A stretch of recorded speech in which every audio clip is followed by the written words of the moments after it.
up. Let us know in the chat if you can hear us. We are streaming live on all platforms: Twitch, Kick, X, YouTube.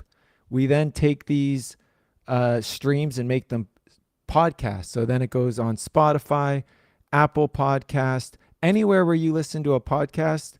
Search Mr. Checkpoint and you can check it out. We appreciate any 5-star reviews. If you like what you hear, please share it. If you like what you hear, we're so thankful you're joining us for episode 6. It will start in just a few minutes.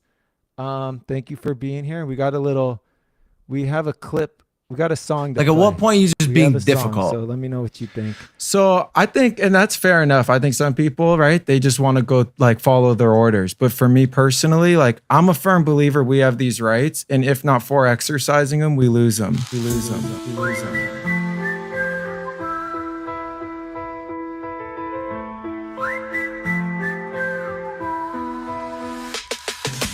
Lights, camera, justice on the way. Flash that cam, put the truth on display. Who they gon' call when the law goes astray? Mr. Checkpoint, man, he don't play. Rolling through the city, got the people on alert.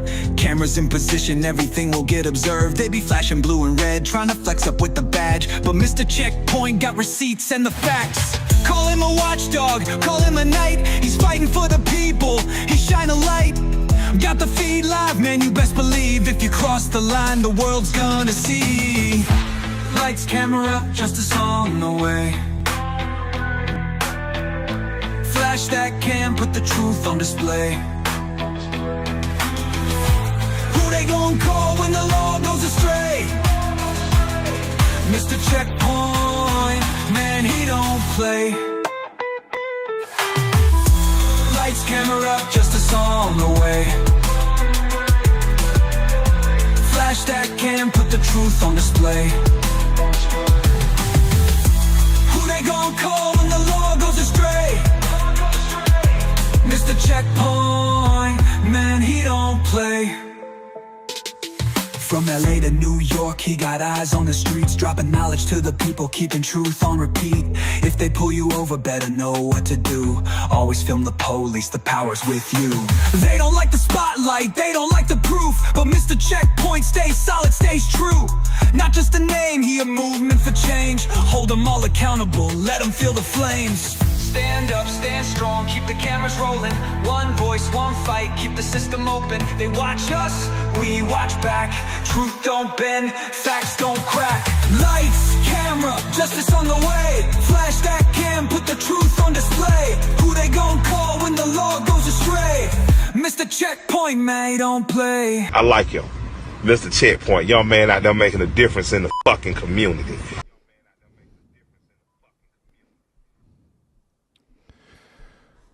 Well, what did you think of that? I want to know, what do you think of that? That was a song sent in. Oh, hold on here. Making sure our guest has the link. That was a song made. Would love to know what you think. Drop in the comments. Make sure you let us know that you can hear us. The sound's on. I would love to know what you think of that. I also want to say shout out to our sponsor, attorney V. James D. Simone Law. He's been holding it down. He's been sponsoring the podcast. You can get a free case evaluation if you have an issue regarding civil rights law, employment law, or a catastrophic injury. 310-693-5561. That's 310-693-5561. Like, at what point are you just being difficult? Let me see here. Oh, sorry about that. Let me get to that screen. So we have our guest. Really thankful to have him. A lot of respect for this man, for this legend, the one, the only, the 2-time former heavyweight champion of the world. I think we got a little video here and we could bring him on. That's right. Let's go, champ. Wow.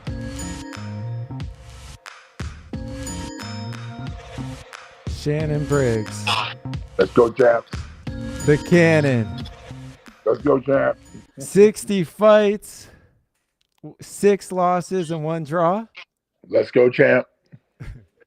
More first round knockouts than any boxer. Period. Nah. In the heavyweight division, for heavyweight champions, amongst heavyweight champions, pardon me. Amongst heavyweight champions, no one's done more first round knockouts than you. Not one man.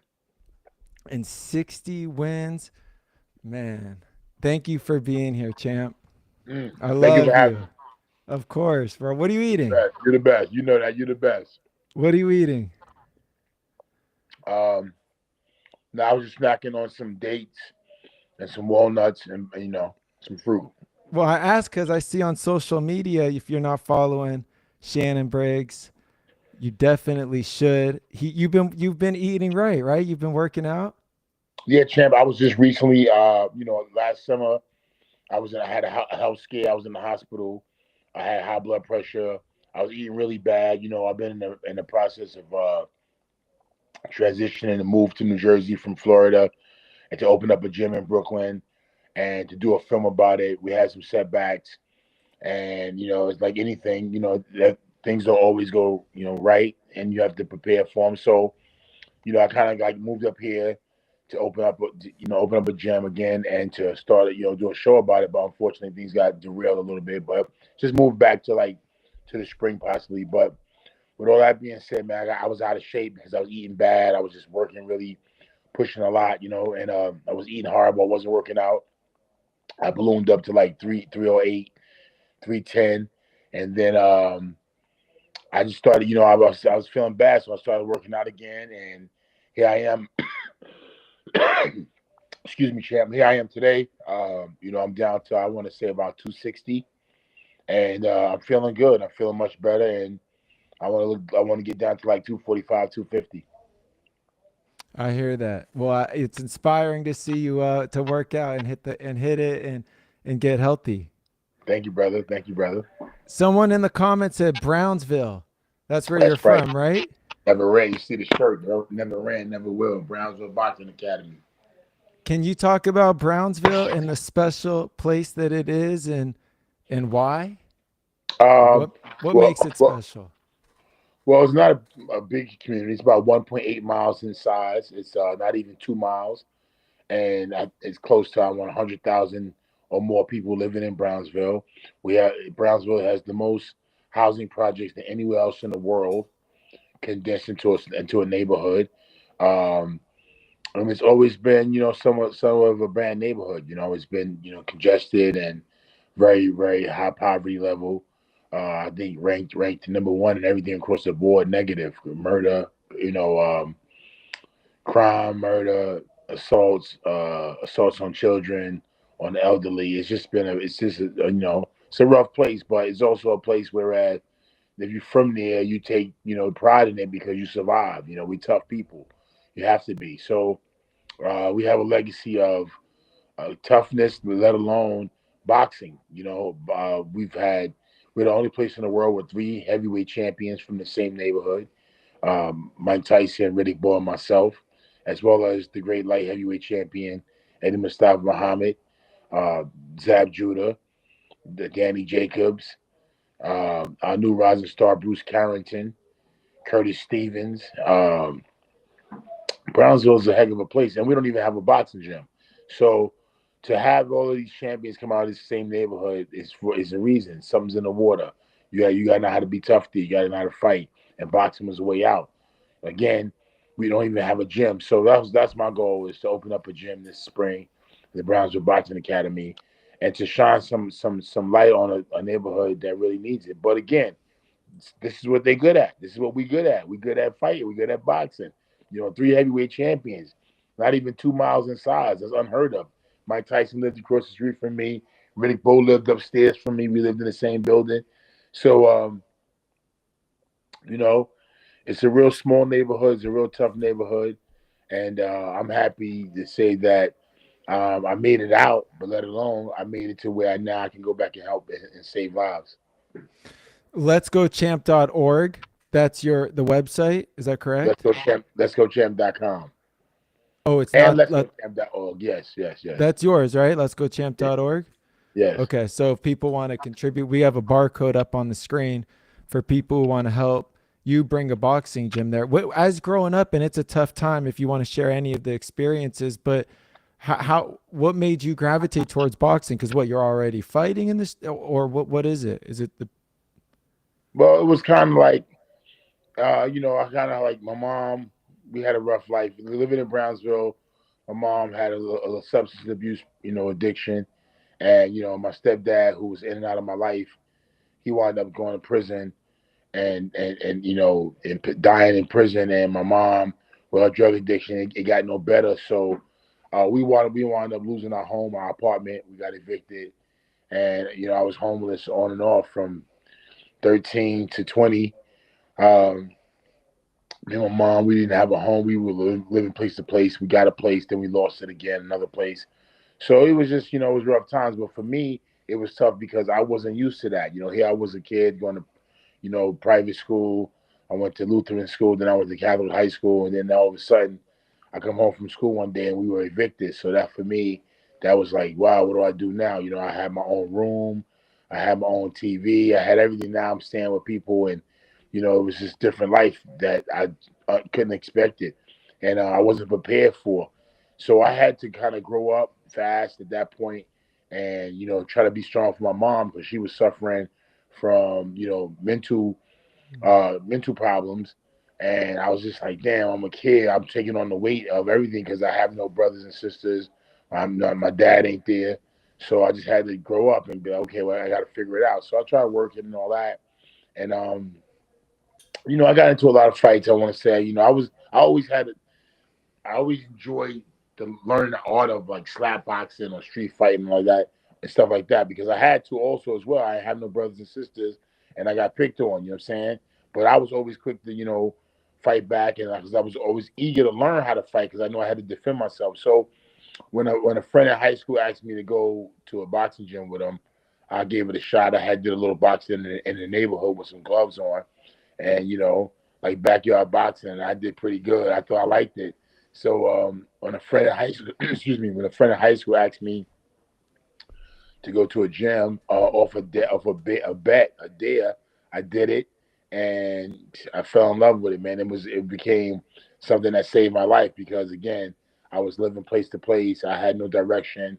I had got myself in some trouble a little bit. A few times I had got in trouble with the law, and that was because of my desperation. I was desperation. I didn't have any hope. I didn't see anything, and fortunately, I found boxing. how did you get that first fight that like gave you some money in your pocket and said like, wow, I think I could do this and this is a real thing? Well, when I first started, they kind of tricked me to go to the fights to watch as a spectator, and then they said when I got there that I was fighting. So I was like, huh? I was like, nah, hold up. I was like, nah, not yet. But they wasn't going for it. It was like if I don't fight, I was gonna be left.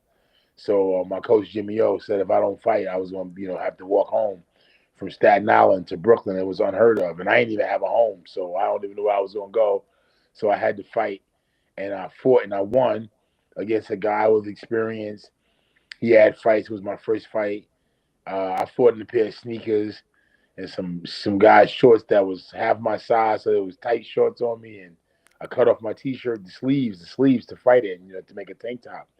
So I won my first fight, and I kind of like dabbled here and there, but it wasn't until I want to say 18, almost 19, that well that summer I was 18 that summer, and I got serious. I went to the gym. I got some trouble with the law, and it was like, damn, what I'm gonna do? Go to jail, or I'm finding something to do. So I went to the gym, and they started taking me to fights again.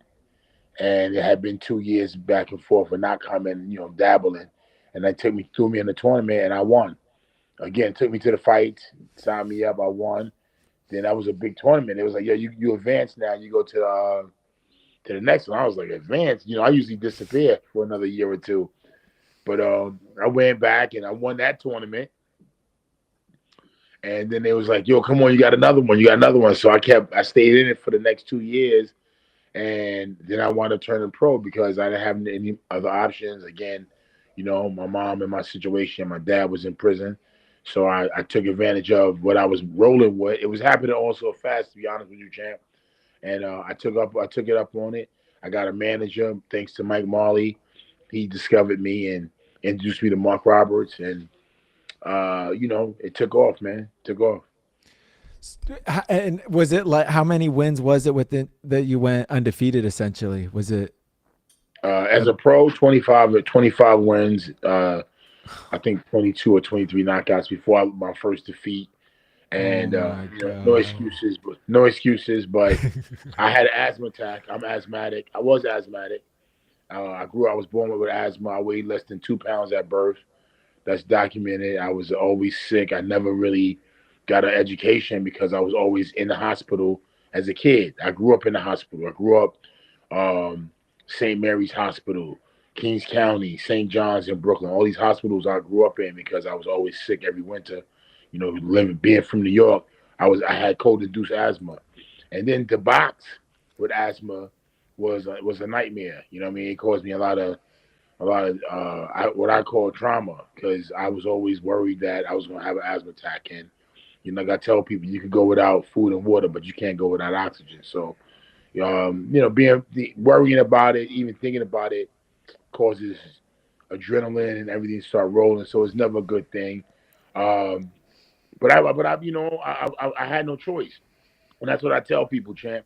The best thing for me was I had no choice because I had no option. I had no plan B. It was like, okay, well, I'm gonna do this, or I'm not a good criminal. Every time I tried to do something, I got in trouble. I got busted. So I said, I'm not good at that.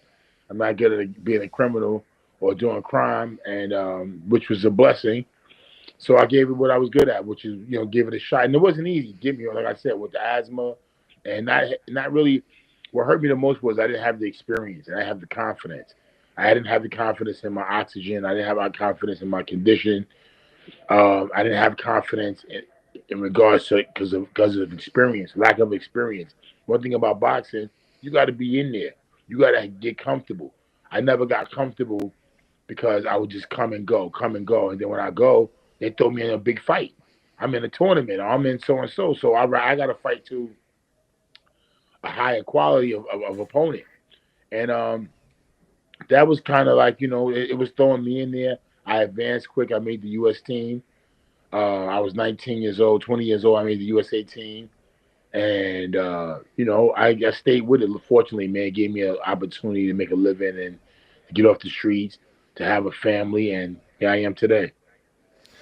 Wow. I mean, for people listening that have different health issues, to know that you were able to like overcome and get to the level of success and become the athlete you are, despite that, I think is inspiring. Um, I think you almost had to do it in one round, almost, right? I had no choice, Or champ. you became, yeah. Oh my. What regarding some of you fought some of the most feared heavyweights in history. Who do you think was the hardest puncher, and who was the smartest fighter you ever faced? I want to say George Foreman was one. But, you got to think about this, and this is the truth. I fought five of the most hardest punches in boxing history. Like, okay, let's go down the list. I fought George Foreman, unreal power. Uh, Lennox Lewis, crazy. I was like, wow, he hit hard. Right hand is crazy.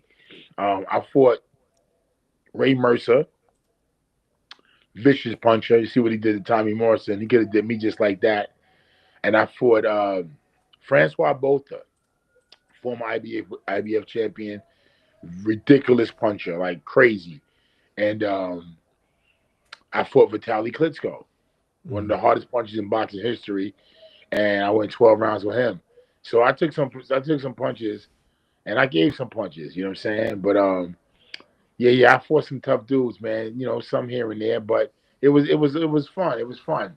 You know what I mean? I forgot the question. I apologize. No, no, no, you're good. But like if there was one punch that was the hardest from any one of those people, like, would you know? George Foreman hit really hard, I will say. But I also fought a guy named Sultan Abragamov. I ain't gonna tell. Oh man, little dude, man, little dude hit so hard it was unbelievable, bro. I'm telling you, he hit me so hard I couldn't believe he punched so hard. France both the same thing. hit me with a body shot, man. I'll never forget it. You know what I mean? I threw a jab and he threw a right hand at the same time, and literally broke my ribs. Oh my God. Unbelievable. Like we all know boxing's full of politics, right? Was there a time when the business of boxing kept you from letting you be as big as you should have, you know, as did it keep you from letting be as letting yeah. Was there a time where it I kept you get it. from being even bigger is my point. Yeah, yeah. I think I've been somewhat. I know I've been blackballed quite a few times in the industry. You know what I'm saying? I made it to the the mountaintop in the business, and on the way up, you're gonna not rub everybody the right way, or what I'm saying, you're not gonna give them what they want. Maybe it's a fight, maybe it's a contract, maybe it's even I had issues where I had situations where people had asked me to jump ship, and I'd be like, nah, and I might expose it like, yo, nah, I can't do that. I tell my manager like, yo, this dude's trying to get me to do so and so, and my manager would throw me under the bus, but tell the guy, I'd be like, yo, you can't do that because now this guy's gonna be pissed. You know what I'm saying? So I had little things. I say little things, but those are not little things because they become something that stick with you, and you rub the right people wrong. If you rub the wrong people the wrong way, it could carry on forever. So I have my issues in regards to the politics of the game, the business of the game, and I had to stand on my own. I take pride that after the '90s, I want to say around 2000, in 2000, to be honest with you, is when I really started managing my own career and making decisions that I had to. In the year 2000, I was on my own, and I had to like start making decisions. So I later on hooked up with another management situation like 2005, and that kind of I won my second title in 2006. Um, and yeah, I was again. So the business of it, I've been in it for many years, 30 years. I've seen administrations come and go, and I was been fortunate to be a survivor and be able to maintain and keep a career when I should have been out of the game a long time ago. I'm talking about since '96 when I lost my first fight to Darryl Wilson, a fighter named Darryl Wilson. I was told that I would never get a fight on network television if I didn't take a certain fight. I wasn't ready for this. Was after my first loss. I wasn't ready for the fight. I knew I was being brought in as an opponent, so I said no, and um, it was just it was just a crazy situation.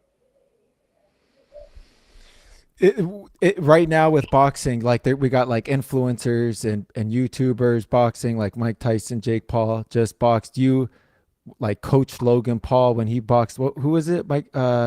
He boxed I have an Floyd. emergency. You do? I have an emergency at my door. No sweat. Go get it. Yeah. Go get it. Okay. I'll call you right back. Okay. You good? We'll let him handle that. But he trained Logan Paul for the fight when he fought I think it was Floyd Mayweather.